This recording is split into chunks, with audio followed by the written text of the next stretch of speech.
The unexpected winged visitors to Northern Ireland. I did not pick the name of that talk. That's a bit of a mouthful. There's that same slide, but yeah, the unexpected winged visitors of Northern Ireland.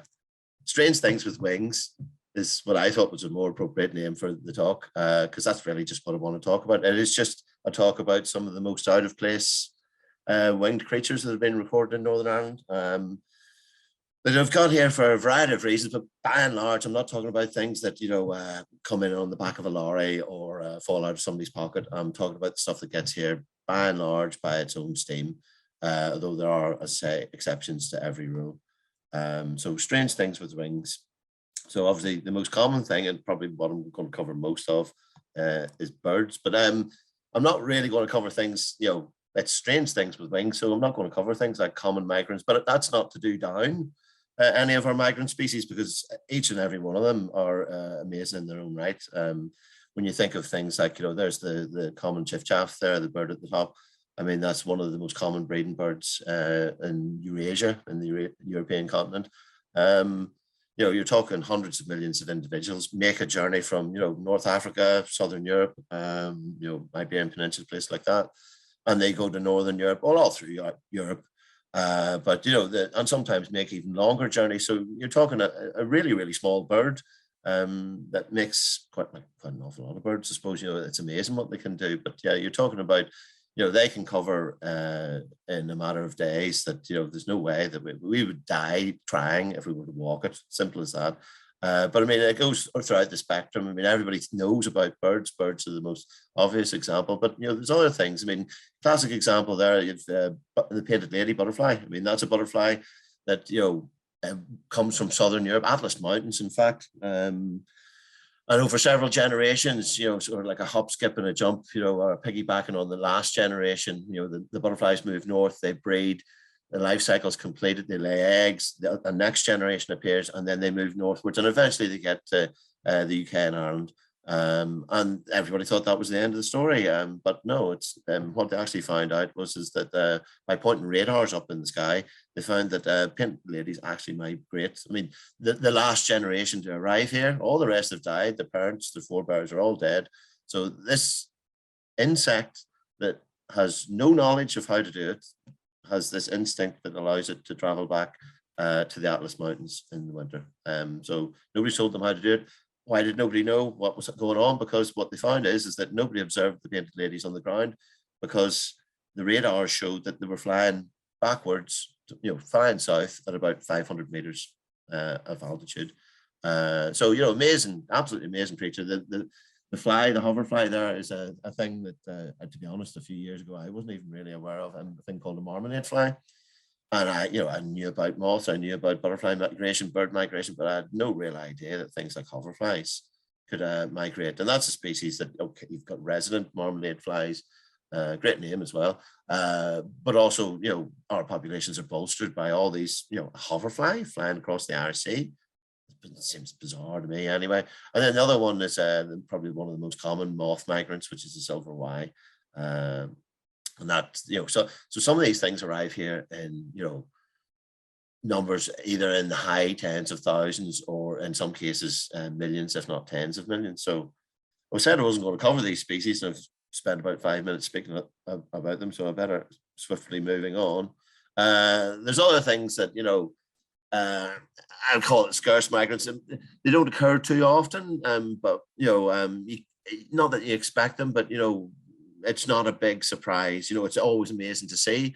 Like this year, brilliant year for things like, well, not a brilliant year, but comparatively speaking, in terms of moth, the one on the left is a convolvulus hawk moth, and the one on the right is a death's head hawk moth. Funnily enough, I've just noticed I've got that written on the screen, so that's helpful.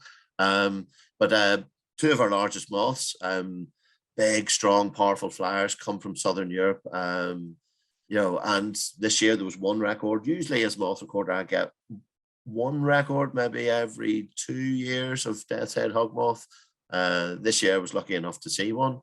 And there's usually a few records of convolvulus hawk moth every year. This year was probably above average. I've got 6 reports. Now, if you think about it, you think, a lot of people go, wow, death's head hawk moth, wow, that's amazing. That's one moth that was found one night in Northern Ireland. And I always, and you know, so how many more are out there? There could be another one. There could be hundreds, there could be thousands. They're not necessarily, I mean, people find these things, so they're not necessarily, you know, they are attracted to light and things like that. So people who put out moth traps have a chance of seeing them. But, you know, by and large, you know, there's an awful lot of these things go missed. But, you know, that's, you know, scarce migrants. So you would expect to see these things. So, you know, whilst they're strange and exciting, and their life cycles are absolutely amazing, you know, the sort of things that you might expect to see. And then you've got another category of things, you know, these are colonizing species. So, I mean, there's 3 species that have recently arrived in Northern Ireland and are either breeding or in the you know, this year they will be confirmed breeding. Just last year, the first rose ring parakeets, well, rose ring parakeet or ringneck parakeet is the other name. They turned up in Belfast. There's currently around, I can't remember how many, there's 3 or 4 or more perhaps around the waterworks up the Antrim Road in Belfast. They are seen as a pest species. I'm not quite sure what they supplant, you know, in terms of, you know, probably things like nest and habitat and food and things, but they can get up to quite large numbers. So that's the sort of thing that you will see more of in the future. On the top right there, that's an emperor dragonfly. Now that would have been, you know, that would have been one of those wow moments if you'd seen one of them 20 years ago. If you'd seen an emperor dragonfly, that's a vagrant. That's something, you know, that's an outlier, an oddball. That's something, wow, you were really lucky. In the last few years, even in the last 4 or 5 years, the emperor dragonfly has taken off. They can, whatever, it's at the front of the migration and things are colonizing or conditions are right, or, you know, but now, I mean, I did dragonfly surveys last year and it was getting to the point in County Down where if I didn't see emperor dragonflies, there's something wrong. It was like, oh, that's strange. There's no emperors, you know, because they're so obvious. They're so big. When they fly past, you can hear the clatter of their wings.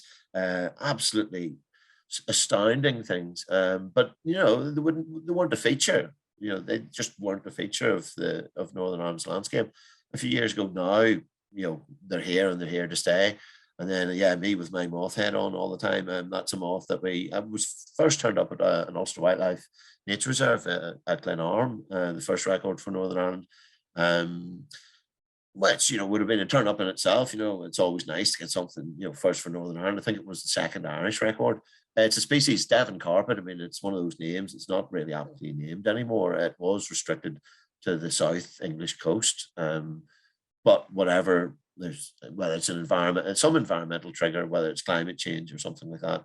But over the past, say, 20 years, it's expanded and it's gone northward. So it was on the cards. It was going to appear in Northern Ireland, perhaps. And maybe it wasn't a case of, you know, when, but it was nice, to say, to get it at somewhere like Glenarm, which is one of the best woodlands full stop in Northern Ireland, you know, in terms of the breadth of species that's found there and the importance of the species that's found there. So, okay, here's a new one for Glenarm. And the nice thing is that, you know, I went back the next year on the same date and moth trapped the same date. And I got the species again at the same spot. And actually 3 years in a row, I've got it at the same spot. So that's confirmation that it's breeding in Northern Ireland. You know, a rare moth like that just doesn't turn up at exactly the same spot within a woodland, you know, 3 years in a row. So these are things that, you know, yeah, they're strange. They're all special, but I mean, and the first time you see them, yeah, they have the wow factor. In fact, things like emperor dragonflies will always have the wow factor for me. And there's, you know, hands down, they beat most other things. But these are things that are, if you like, are going to become, you know, maybe part of the local landscape or already have. And then these are the things that I don't like talking about. You know, these are the things that unfortunately are on their way. And there's not much, well, they're all, well, maybe not, Asian hornet isn't here, but it is on its way. You know, a threat to honeybees. They can devastate colonies of honeybees. And I'd say they probably wouldn't just restrict themselves to honeybees. You know, they'd probably go for a multitude of things. Looks quite, well, menacingly pretty on top of those flowers, but, you know, it really, most times, if you were to see one, it would have a bee in its mouth. Then you've got the harlequin ladybirds, which, you know, wonderful agents of biological control that were brought in from, again, Asia. to control aphids in greenhouses, because that's what ladybirds do, except that nobody really thought that, oh dear, if these get out into the wild, they're going to eat native ladybirds. So, and they've become established now. That's the sort of thing now that I get occasionally, even in moth traps. So not something you really want to say. And then again, Mr. Boring Mothman comes along with a moth example, but that's a thing called a box tree moth.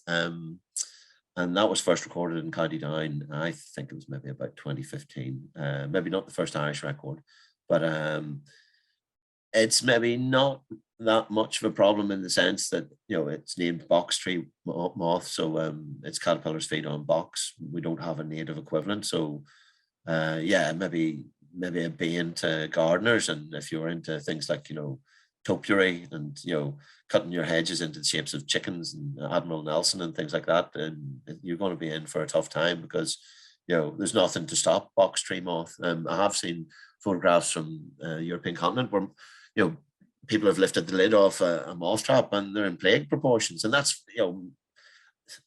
people aren't really going to worry about poor old me that I can't see my normal moths because all the other box tree moths are in the way. But these things, they're just examples of things that are coming here that we really don't want.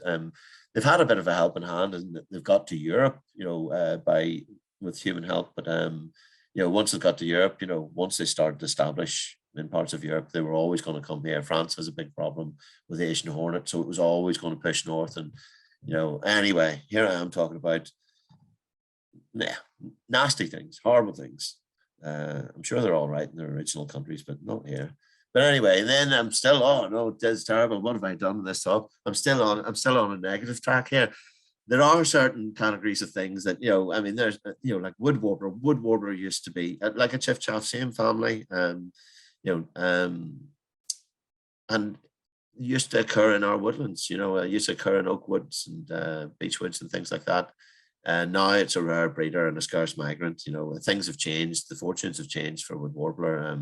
So, there maybe is one or two sites in Northern Ireland that it breeds, but by and large, you don't encounter them. So things change, I guess, is what I'm trying to say with wood warbler. But that's all very negative. I mean, if it may have went from invasive species to lovely native species that are in decline. But then you get things, I'm still back on this colonizing things.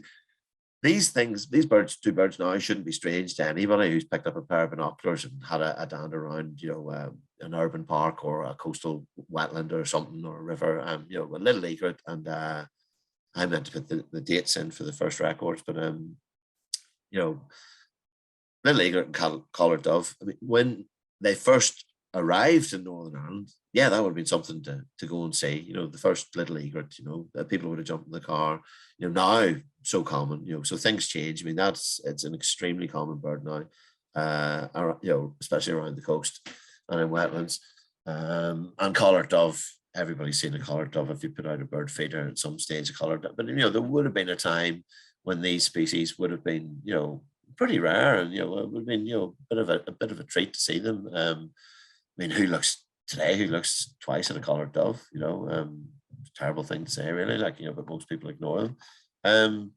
So things change, and like sometimes these are environmental triggers. The environmental triggers could be climate change. It could be change in habitat. It could be change in agriculture. So things change the distribution, change the range. And the herons, that's a little egret. I mean, the herons is a really, really interesting group. Basically, when it came to herons, we had grey heron. That was it. And then, laterally, say, since the late 1990s, early 2000s, little egret. So, but all the rest of them extremely rare. Things are changing in the European heron world. I mean, there's one record there of squawk heron. I think that was Loch Beg in 2007. I think there was an older record from the 19th century, but it may remain unpublished. But that's what I'm talking about. The strange thing with wings. That is a bird that, on the face of it, you say, oh, that shouldn't be in Northern Ireland. So that'd be a treat. Go see that. It's unfortunately invokes the twitching mentality in an awful lot of people. And I'll put my hands up. I did that as well. I went to see the bird at Loch Beg. It was great to see. And cattle egret, I put down one record. There's more than one record of cattle egret. I meant to put the first record. was 2011. There's been a few since, similar to the little egret, and this kind of points at something different. One record of Squawk O'Hare, well, birds can turn up in any places. They've got wings, so that's the thing that I suppose that should underline in this talk, is that anything can turn up anywhere. Things are just as likely to turn up in somebody's back garden. Perhaps it's just chance, as they might on a nature reserve. But one Squawk O'Hare, that's okay. But then cattle egret didn't occur until 2011, and now there's been perhaps half a dozen since. Something's going on there, and that's what I mean. There's something going on in the world of European herons, because the first record of little bitterns, 1866, but then you get a couple of records, and the last one was 2011. Then purple heron had never occurred in Northern Ireland until one had turned up in 2011.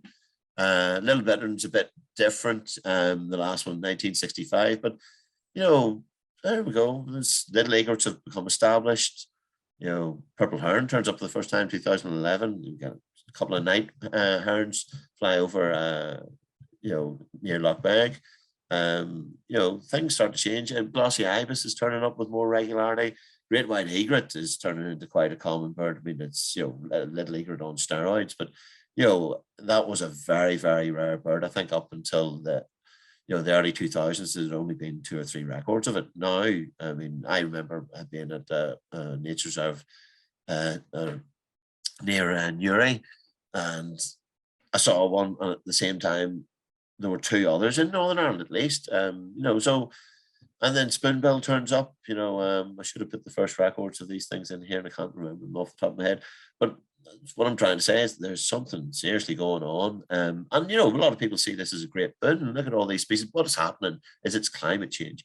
Climate change is probably the most likely driver that's pushing these things that would have been otherwise exceptionally rare in Northern Ireland. These are the sort of things that if you were in Northern Ireland, and you would dream of all the luck that the people in Kent were getting when all these stragglers would come across the channel. But then you have things like purple heron and Dungeness in Kent. Now it's breeding. A lot of these species now. It used to be they just occurred in Great Britain and Ireland, but now they're all breeding. Maybe not glossy ibis, but and spoonbill, but certainly things like the little bittern and purple heron, Squawk O'Hare, cattle egret. These things are all breeding. Little egret, has only been confirmed to breed in Northern Ireland in the last, let's just say, for the sake of argument, a decade or more. So there's things are changing, and as saying, an awful lot of people think this is really good because we've got these new species. But there's a bit of a caveat here. It is climate change probably that's driving these things, and yeah, it's great that these species are moving north, and we get, instead of having one heron and some little egret, a little egret, we potentially could be going out to a wetland and seeing all these different species. The reason that they're coming here and the reason that they're moving north is because it's getting too hot further south. These wetland, the wetlands in Northern Africa, and Iberia, they're drying out. Southern France is getting too hot. I mean, animals are just the same as us. If it's 50 degrees outside, an awful lot of people think I need to go somewhere cooler. So it's a double-sided coin, this one. It's great to get all these new species, and it's wonderful to see these things. Really exciting to see them out of context. If you can't get abroad and things like that, but yeah, at the same time, it points to something's going on there, and it sounds quite simplistic, the northward movement of species, yeah, but it's about what's left behind as well. Anyway, things that are really out of place. I mean, there's an example there. I mean, it's Pallas's warbler. There he is there. Peter Simon Pallas, famous naturalist, who basically explored an awful lot of Siberia and the Altai, Mongolia, places like that. There's quite a few species have Pallas to their name, and there it is on the top right hand corner. Little tiny bird, same size as our goldcrest, which I put a photograph in the bottom left. And then there's 3 records of that. So that really is a strange thing with wings. I did see the one in Crory in County Down in 2019, and an infuriating bird to see because they just don't stop. They keep moving and moving and moving and moving. They're looking for food and insects and moving on the branches and on the twigs and at the top of the tree, hiding in a bush, disappears. Highly frustrating bird. Lovely to see. But I mean, you look at the distribution map and where it should be. Something's going wrong with that Kirby bird's brain. That instead of, in the yellow area where it breeds and heading southeast or south, it's headed to us and took a detour and went southwest. So something's flipped that bird's brain, So that's the sort of thing that really gets bird watchers totally excited. Something really rare, shouldn't be here, but why is that happening? I'll go back to that. Well, no, I'll change that. So, I mean, why is that happening? What's happening with that bird that's flipped? Well, they reckon that the birds migrate primarily, they think, back through magnetism. They use visual cues, landmarks, rivers, stars, things like that. An awful lot of stuff that we no longer can pick up on, but really what they're saying is that it changes the Earth's magnetic field, changes the way these birds orientate themselves. So, we always think of these things as fixed. So that Pallas warbler, we think, oh, they breed in Mongolia, China, etc. They winter, or breed in Russia, sorry, and all the rest of it, and winter in southeastern China. That wasn't necessarily always the case. Things change, So these changes and fluctuations and basically things like solar flares or changes to the magnetic field, all kinds of things. They're the things that maybe knock birds off course, and that's what we're talking about, is things like vagrancy. But then at the same time, these fluctuations can, maybe persist for longer and then establish new migration routes. So actually, there are some birds that, would be, if you like, Siberian breeders, and it seems with greater regularity, some of them are returning to the same places in Europe. So rather than wintering where they usually did, and in southeast, some of them, it seems, so maybe new migration routes are being established. So it's all there's an awful lot of science there still to be unfolded. And then sticking with Peter Simon Pallas, he did. I mean, there's one exceptionally rare bird that was named after him, Pallas's warbler, and occurs in Northern Ireland. But then there's another bird named after him, which is also one of the rarest birds that's ever occurred in Northern Ireland, Pallas's sandgrouse. And you can see where they breed, the green area. Actually, they just inhabit the same area for most of the time. The light green is where the sort of the northern limit in summertime, and the blue is the wintering limit. But they're prone to influxes, these mass exoduses of birds, whether it's due to good breeding season, whether it's due to drought, things like this. And these were well known, and those are the 2 years, and it's the only 2 times that it's ever occurred in Northern Ireland. It's a bird watcher's dream to encounter something like that in the UK and Ireland, but that's an awful long time. I wouldn't want to be waiting around, because that's what, nearly 135 years ago.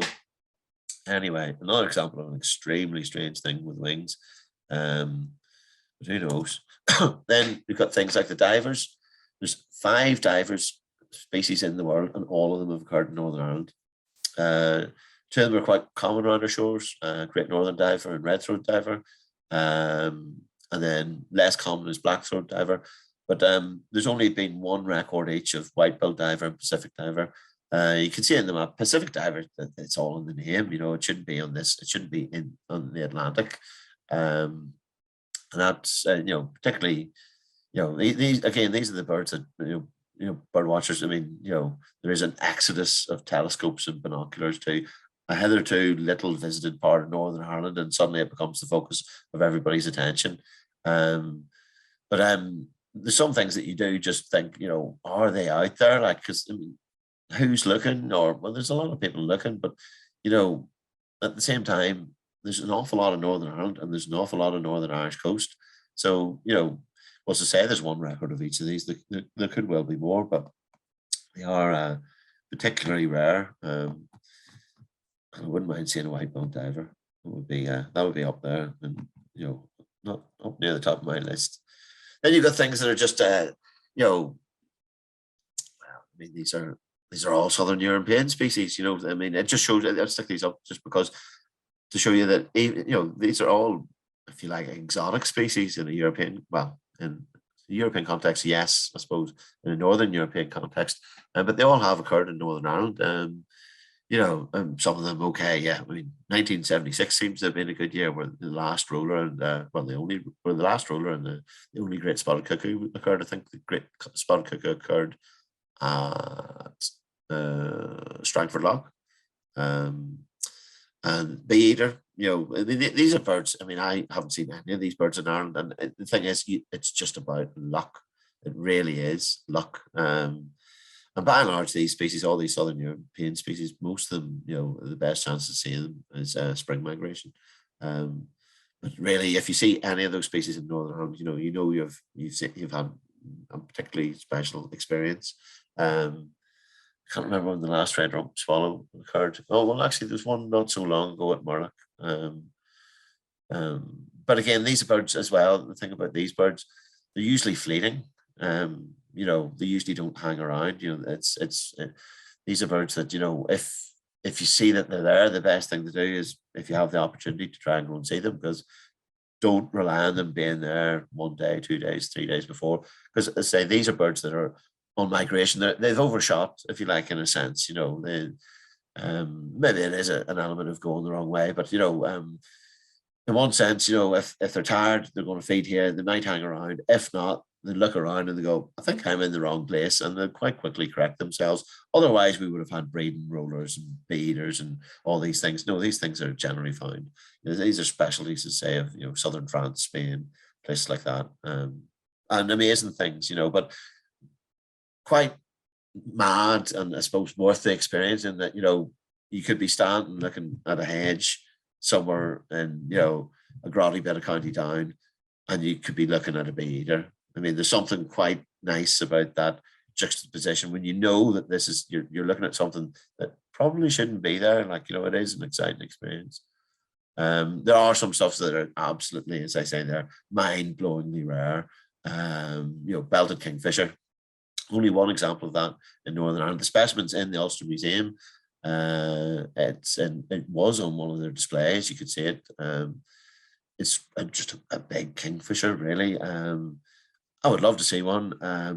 Unfortunately, the one, I mean, I'm from down Newcastle, so unfortunately, I was 3 years of age in 1980, so not much chance of me seeing that. And anyway, it's a sad tale to tell about Northern Ireland's only belted kingfisher, is that it was shot. The guy reported it as shooting it, and he was prosecuted, quite rightly.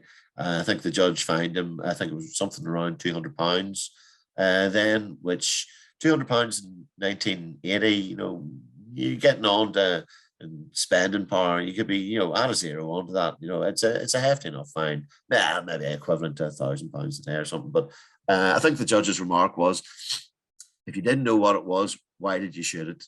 That was his defense. I didn't know what it was. And the judge said, oh, so you shot it, right? You're fined. So sad story that something gets from one end of one side of the Atlantic to another. But then the other thing about an awful lot of these creatures is, what happens to them?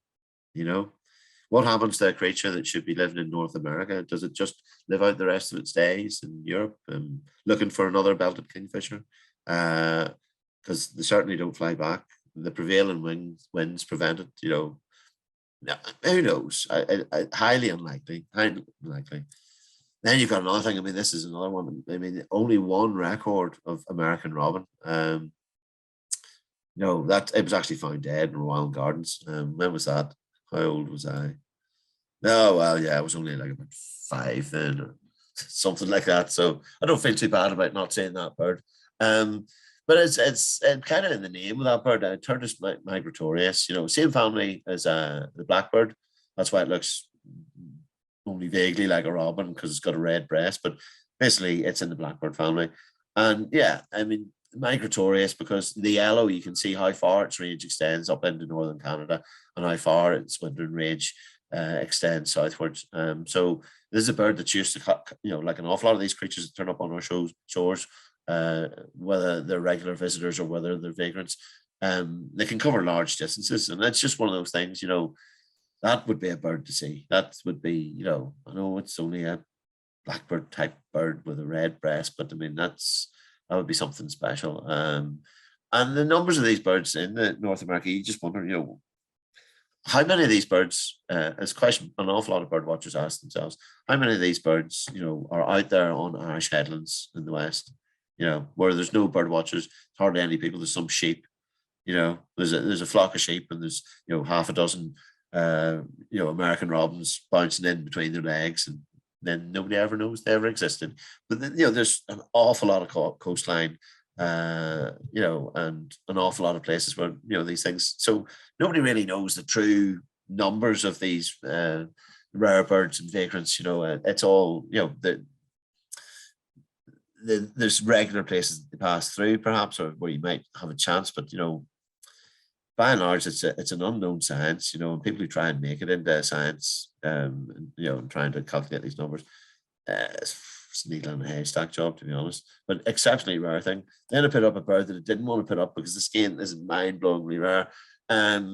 This is the only record of sooty tern, and you see the Bluet's distribution. Probably the closest it gets to us is sort of somewhere down around the coast of West Africa, Mauritania, or somewhere like that, or perhaps the what do you call it, the Arabian Sea.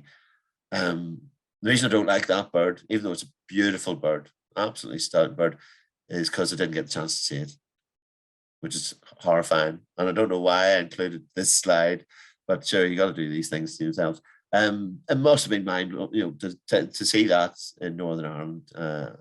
And it's just one of the rarest things you could possibly see. And fair play to everybody who saw it. I don't know why. I probably could get lost and get all wistful and morose and probably forget to move on the slide, maybe dwell on it too much. But yeah, swiftly moving on. On to different things, though. I mean, I couldn't think of too many things dragonfly-wise that, I mentioned emperor dragonflies. And they, they are a migrant, and you have another species, migrant hawker. But I mean, both those species now have become established. Migrant hawkers bolstered by migrants, yes, but there is a resident population now, so it's sort of a bit of a misnomer there now. And previously, I would have said emperor dragonfly, but no, but red-veined darter, it seems that's one of the rarest migrant dragonflies that we get, similar to the common darter. 7 records. You can see why it has the name red-veined darter, because the red interlacing on the wings. But I think most of the records are County Armagh and County Down. But I mean, these things, I mean, that's over a period of I don't know how many years, but at the same time, things are changing. Like I said, things are changing. You can see it in the birds and things like the herons, and patterns of things are changing. So maybe we should expect to see more things like red-veined darter in a few years' time. It's definitely worth keeping an eye out, if you are into dragonflies, or even in a cursory way, and know things like common darter. It's always best to give these things a second look. You just never know. It could be something quite special that you're looking at. And even if it turns out that, in 10 years, red-veined darter turns out to be quite common in South County Down and all, at least, if you're reporting these things and if you're sending the records into places like CEDAR and the Ulster Museum, you're helping document the changes and how things change and how swiftly they change. So, taking a note of these things and submitting it to the appropriate recorders is always really important. And then there's another species there, lesser emperor, and I forgot to put how many records there were. There wasn't that many. So this is different, related to, but different than emperor dragonfly. But yeah, most of the records, only a handful from memory. I think it might be something like 5, mostly County Down, and maybe sort of southeast County Armagh. But again, these are the things that are, still stunningly rare, but are they always going to remain rare, or are we looking at things that are colonized? And is it just part of a pattern of, every now and then there's a wee, influx or whatever? But, again, if you think you're just looking at your standard pond. Oh, there's that pond that I've always walked on. There's the dragonflies that I always see. Oh, I see those brown hawker dragonflies. I see those common darter dragonflies and the little common blue damselflies. So, these things can turn up anywhere. Things like this can turn up at your garden pond. Never mind anything like a nature reserve or a large lake, or there's an awful lot of stuff out there. I suppose that's what I said it earlier. Stuff can turn up anywhere, anywhere. So it's not like, you'd be full of somebody rang you up and said, I think I have a lesser emperor at my garden pond. How big's your garden pond? Oh, it's about 2 foot by 2 foot. Oh, rubbish, rubbish. Yeah, it could happen. You don't need pristine habitats for some of these things. Just providing any habitat at all. Kind of like the Let Nature In campaign that Ulster Wildlife's running, It's every little counts, So if you want to increase your chances of seeing interesting things and nice things, well, provide a home for them, provide a habitat for them. On to my favorite topic, moths. So still on things with wings. There's a really rare moth. Between 1888 and 1992, only 12 records. Please, please, please, if you see anything like that, I mean, I don't have to see it myself, but if you see something like that, contact me or contact the Ulster Museum, put the record in, because things like that, okay, from a conservation point of view, it's not important, but it's interesting, and it does show patterns, and who knows, it may be, that show that things are changing. If we suddenly get lots of records of striped hawk moth, is that something that's changing in the environment, or is it just because more people are looking? You'll never know unless we keep generating data and submitting data. But really rare moth. You can see it's sort of a distribution where it might occur. I mean, these maps are just broad distribution maps, because really that Great Britain and Ireland coloured orange, you could probably kind of, like with a little teeny weeny fine paintbrush, put orange dots on it. It's not like it's kind of more indicative of it could occur anywhere in the UK and Ireland. But yeah, kind of throws you into thinking, yeah, we get them here. No, we don't. There's an interesting moth, and only 2 records. I was lucky enough to see both the ones that occurred in Northern Ireland so far. It was a good year for crimson speckled moth. There seemed to be an awful lot of records in the UK and Ireland as compared to a normal year. And why is that happening? Well, I just took that out. Some of these things are about migration routes. Some of these things are about birds being lost and something going wrong with their navigation. But insects was always traditionally thought to be the driver is movement of winds and temperature northward allows insects to move northward, and then they die. Well, I showed you a picture of the death's head hog moth earlier. Death's head hog moth, they always thought they came here, they attempted to breed. They actually feed on things like potatoes, the caterpillars, they lay their eggs in potato plants, solanaceous plants. As the caterpillars can't survive our winters. Therefore, this is kind of, in a sense, kind of a folly, and it's not a folly, but what I mean is, in a sense, wasted energy. These animals that are doomed to die. Well, actually, they did stuff that was released earlier on last year, which I think shows that in the Alps, death's head hog moths make a southern migration. So, there's an awful lot going on here. So that map there is basically North African sandstorm, North African dust being blown across Europe, just to illustrate that, you get these pulses of warm air and winds, and that's what brings an awful lot of these insects. But it would have been very easy just to suppose that, the wind blows them here and then they die. Not necessarily. Some are colonizing because of climate change, which, provides conditions that, wouldn't have been there before.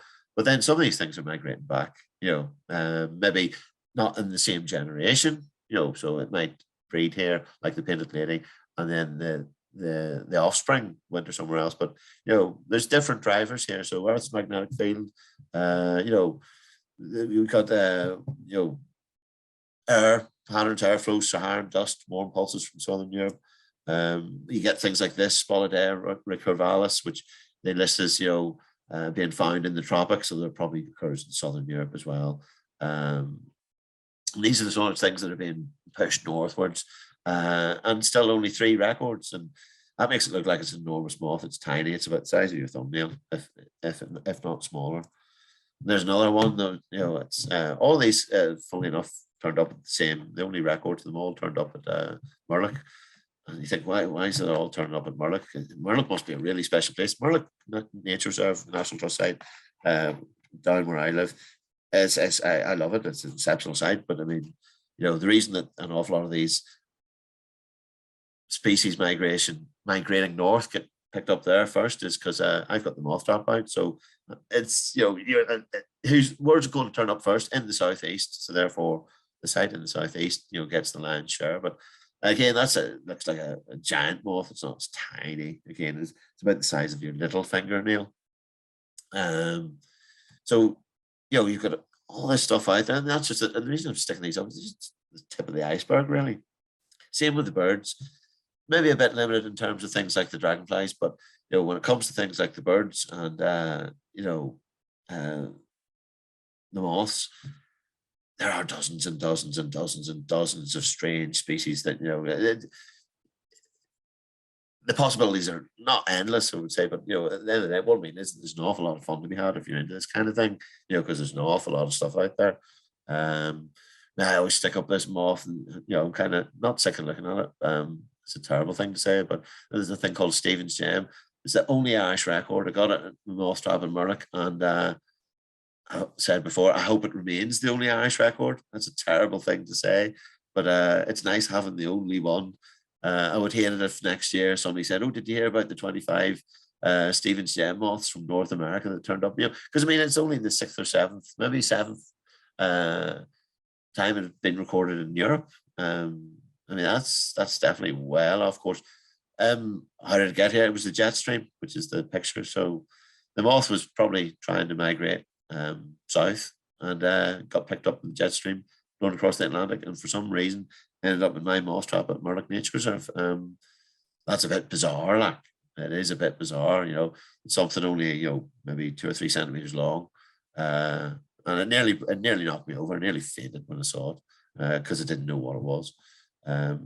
So there's an awful lot of stuff that comes into play with these things, and then there's stuff that, like I say, things are colonized, and these are things that would have been seen as rarities, and fall into that category of just exceptional occurrences. And now that it turns out that these things, maybe climate change, different reasons, these are things that we should expect more of. That really is stunning things. Like, it shouldn't all be about the big and the brash and the all these things, but it does help, when something sits in the palm of your hand.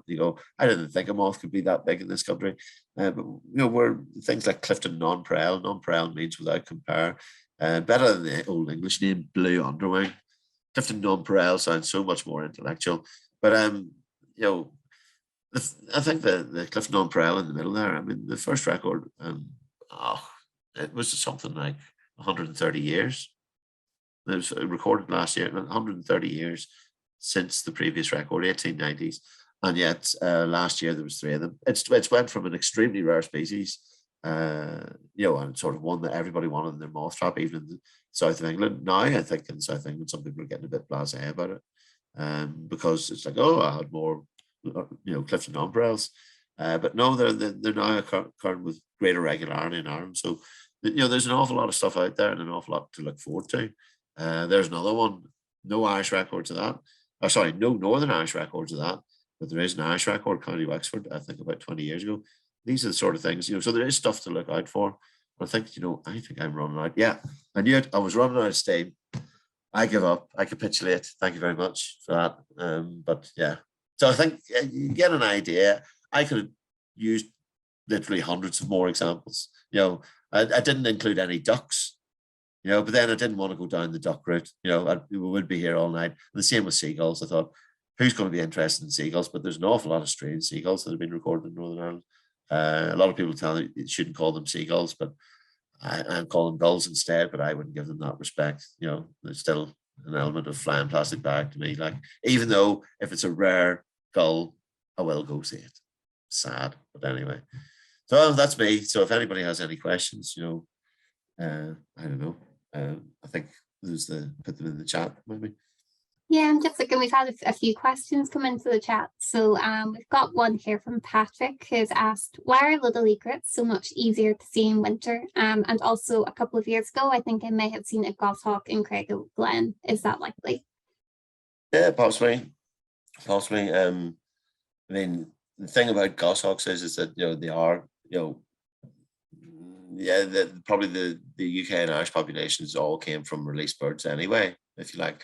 They're popular with falconers and stuff. So, crazy bird, crazy giant sparrow bird. But yeah, it's possible. As I say, nothing's impossible. Little egrets are easier to see in winter because, in breeding season, quite often they're there was no breeding season for them previously in Northern Ireland, but now they do breed. So they'll be in amongst hearneries and things like that. They'll be sitting on the nest, and they're easier to see in winter just because they do kind of flock together. The classic places, there's places in Larnloch and Dunderminner Bay, and at high tide, especially as well. Birds of a feather flock together, etc., etc. So at high tide, you'll find that similar species of birds will gather towards their friends, if you like. So I've seen maybe 40, 45 little egrets in a field together. Whereas 25 years ago that would have been unheard of.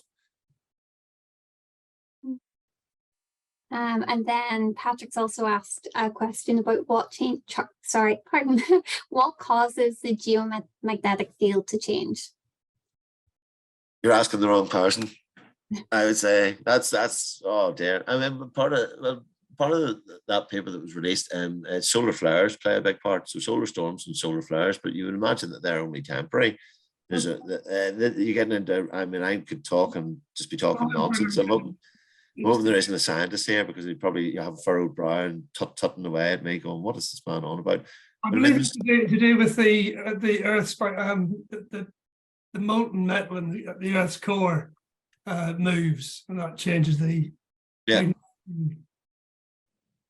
I know there was a thing the other day about how the inner core they believe has stopped moving, and this periodically happens. So it can speed up one way, and then over and I'm not sure what the time scale is. So nothing's static. I mean, everybody thinks that I'm saying things like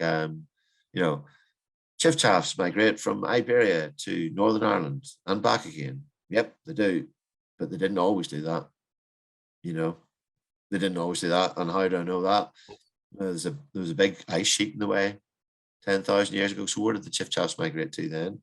Did chiffchaffs only learn to migrate 10,000 once the ice sheets went, or were they doing it at other interglacials as well? So there's an awful lot of complicated stuff out there. Some of it's supposition, but some of it's quite rationally thought out and seems pretty sensible. But yeah, so nothing's static. So the Earth's magnetic core, as Alistair says, it changes. Solar flares, storms, all that. So there's a whole range of things. But to think that all these things always lived in the places that they always lived, things change and move about. And then there's a question from James as well, who has asked, is there ever a malevolent element in terms of people might deliberately release a bird or butterfly and then record it as a sighting?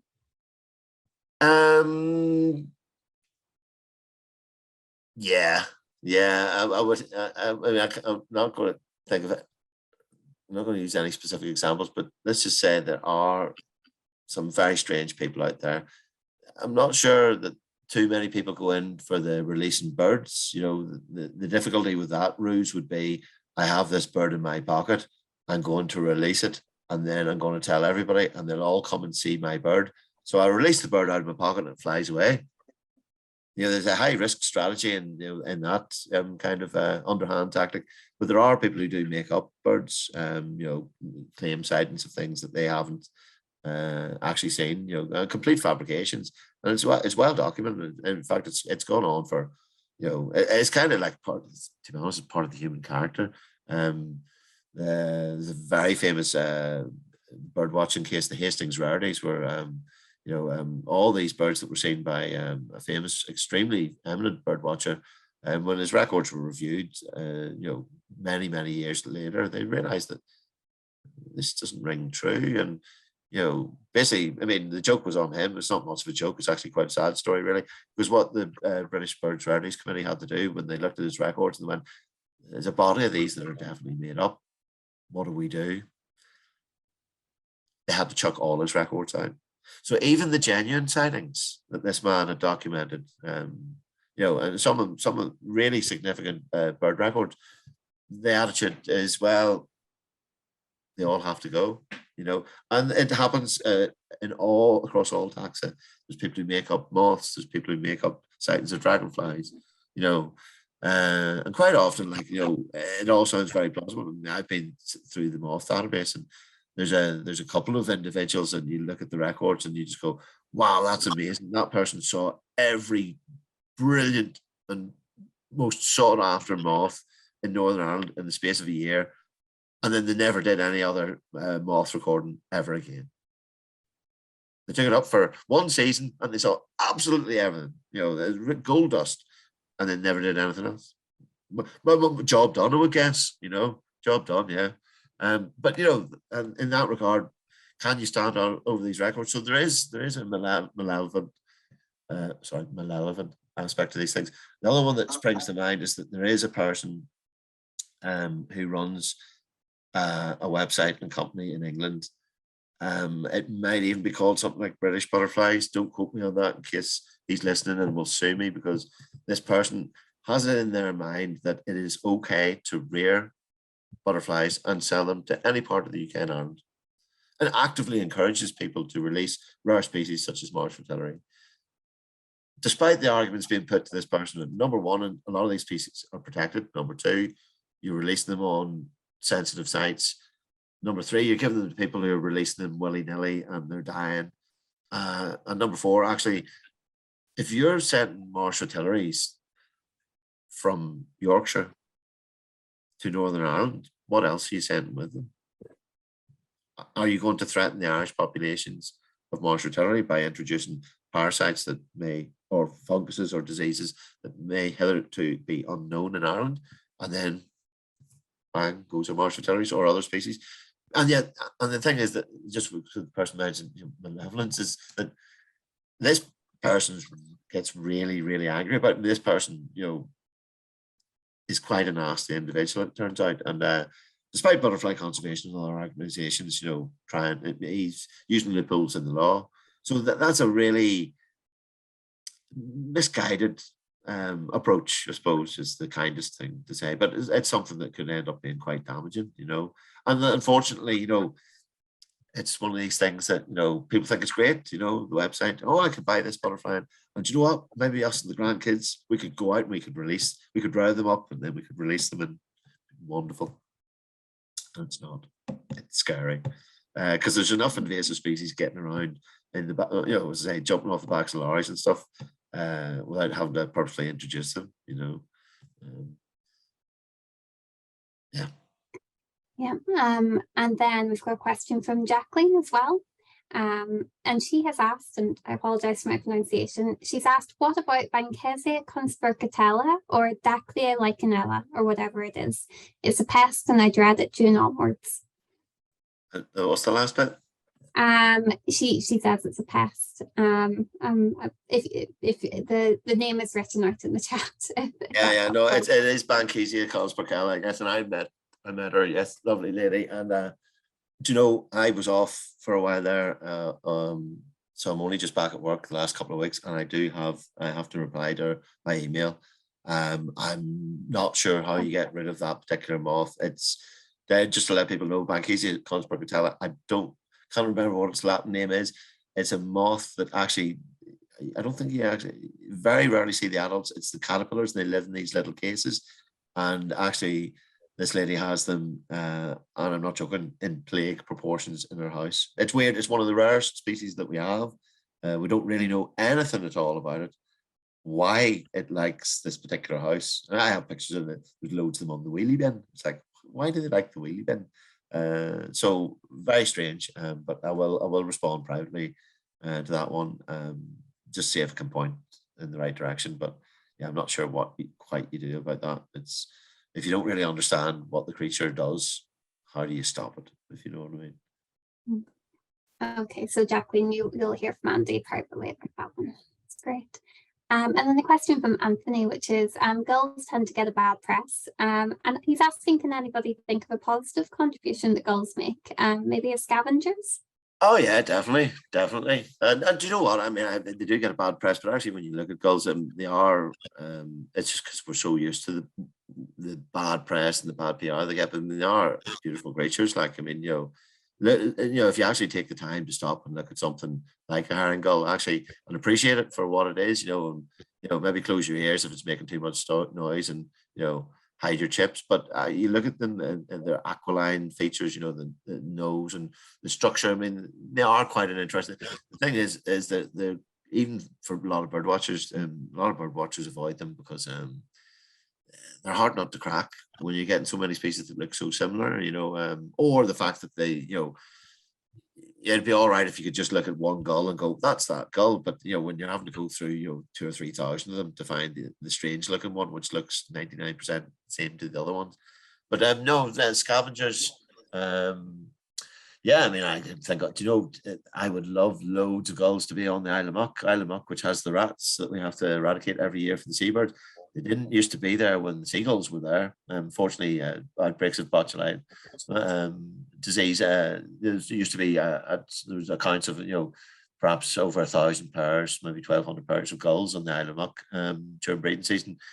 I would like to see the rat that would live on that island, because that rat is lunch. So, hey, I'm allowed to say it, who likes rats? Nobody. And anyway, rats are non-native invasive species, brown rat. So yeah, there you go. Seagulls eat rats. So if we're not, never mind the scavenging, actively hunting rats. There you go. It's not.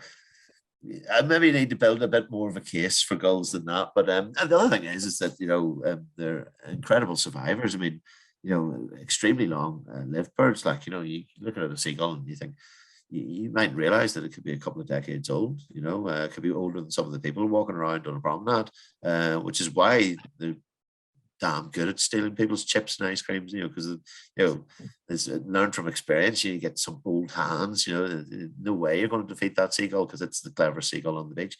But also some of these birds, it's the endurance. When you think, some of these seagulls. Again, we think that the seagull, the herring gull, or the black-headed gull that we see on the beach today, it's the same that we see tomorrow. Some of these birds can't, cover enormous distances. We don't think of seagulls being migratory. Okay, maybe some of them maybe have some knowledge of, internal movements within the UK and Ireland, to breeding grounds and stuff. But some of these birds travel hundreds, if not thousands of miles as well. So they're just as an impressive migrant as many of the other birds. So yeah, they do get a bad press, and yeah, shouldn't really kick them when they're down, but hard not to, So I know it's just after 8, but I think we do have time for one last question, which is this one from Patrick. And he's asked, are there any cases or suspected cases of exotic bees being used for pollination in polyhouses in polytunnels or greenhouses, which have then escaped and become established in the wider environment? I don't know off the top of my head. I wouldn't have thought that, by and large, you would need to, because the European honeybee would just fulfill that purpose. I know that, some places they do use bumblebees and things like that. But generally, I think, these days, you'd like to think people have learned the lessons of things like harlequin ladybirds and stuff like that, that it isn't, so by and large, I suppose, a lot of these greenhouses and, they're at a scale that they're industrial. So, if the wider environment's that impoverished, that there isn't that many bumblebees about to do the work, how they, on a normal local level, how are they ever going to get to the numbers that would need to be, pollinating these monocultures? But, so that's why people buy these things in. But I think by and large, people, nowadays are sticking, there's there's rules and regulations out there that you would think would prevent that sort of practices going on, but you would never know. The only thing I would say about insects is that once they get out and once they escape, it's very, very hard to put the genie back in the bottle. In fact, it's impossible. So yeah. So I think that's all the questions we've had. So thank you again to everyone for coming. I think we're pretty good to wrap up here. I just want to quickly mention what's on the screen at the moment. Just to say these are the talks that we have coming up. The talk series is running until the end of March. So these are the last few.